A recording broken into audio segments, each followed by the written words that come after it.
আমি অনুরোধ করব প্রস্তাবটিতে প্রত্যাহার করবেন। আমার এলাকার জনগণ ধরে নেবে যে উপজেলা হয়ে গেছে মাননীয় স্পিকার, সে কারণে আমি প্রত্যাহার করে নিলাম। পূর্বাঞ্চলের 7টি ইউনিয়নকে নিয়ে নতুন উপজেলা গঠন করা হোক এই প্রস্তাব এবং সেই সঙ্গে অন্যান্য মাননীয় সংসদ সদস্যদের সবের প্রেক্ষিতে জানাচ্ছি যে মন্ত্রিপরিষদ বিভাগ থেকে 24শে অক্টোবর 2004 তারিখে 185 নম্বর স্মারকে জারিকৃত পরিপত্র অনুযায়ী নতুন উপজেলা গঠনের জন্য নিম্নোক্ত তথ্যাদি প্রয়োজন। পৌরসভা থাকলে ন্যূনতম 7টি, পৌরসভা না থাকলে ন্যূনতম 8টি ইউনিয়ন। ও জনসংখ্যা হবে 2 লক্ষ থেকে 2.5 লক্ষ।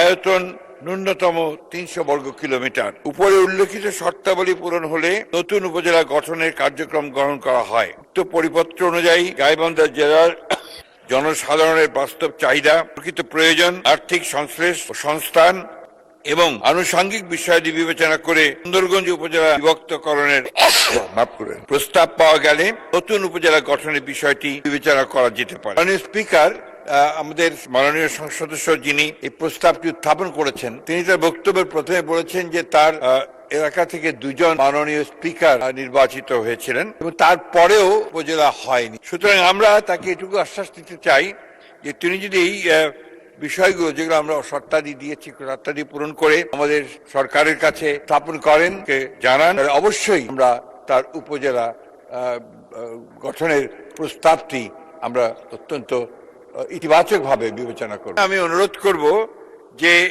যেহেতু আমরা এটা ইতিবাচকভাবে বিবেচনা করব, সেই কারণে মাননীয় সংসদ সদস্য এই প্রস্তাবটি তিনি প্রত্যাহার করবেন। ধন্যবাদ মাননীয় মন্ত্রী মহোদয়। মাননীয় সদস্য জনাব মোহাম্মদ মাজিদুর রহমান, গাইবান্ধা 1, আপনার সিদ্ধান্ত প্রস্তাব সম্পর্কে মাননীয় মন্ত্রী যে বিবৃতি দিলেন তার প্রেক্ষিতে আপনি ইচ্ছা করলে প্রস্তাবটি প্রত্যাহার করতে পারবেন 2-1 মিনিট কথা বলে।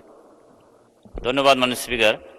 ধন্যবাদ মাননীয় এলজিআরডি মন্ত্রী। আমি সেই সাথে দৃষ্টি আকর্ষণ করব আপনার মাধ্যমে আজকের প্রধানমন্ত্রী বাংলাদেশের মাননীয় জনাব তারেক রহমান, ওনার ডিস্ট্রিক্ট আমার ডিস্ট্রিক্ট পাশাপাশি এবং ওনারা দুইজনে ওনারা যে বিভাগের আমিও সেই বিভাগের মানুষ। এজন্য আমি বিনয়ের সহিত জোরালো দাবি করতে চাই যাতে আমার এই সুন্দরগঞ্জ উপজেলার 7টি ইউনিয়ন নিয়ে ওনারা নতুন একটি উপজেলা ঘোষণার সিদ্ধান্ত নেবেন। ধন্যবাদ মাননীয় স্পিকার। আমি সেই লক্ষ্যে এবং সেই আশায় আশান্বিত হয়ে মাননীয় মন্ত্রী মহোদয়, স্থানীয় সরকার, পল্লী উন্নয়ন এবং সমবায় মন্ত্রী মহোদয়ের যে উনি আমাকে প্রত্যাহার করতে বলেছেন, ওনার আশ্বাসের প্রেক্ষিতে আমি আশা করব আমার এলাকার জনগণ ধরে নেবে যে উপজেলা হয়ে গেছে মাননীয় স্পিকার, সে কারণে আমি প্রত্যাহার করে নিলাম। আসসালামু আলাইকুম।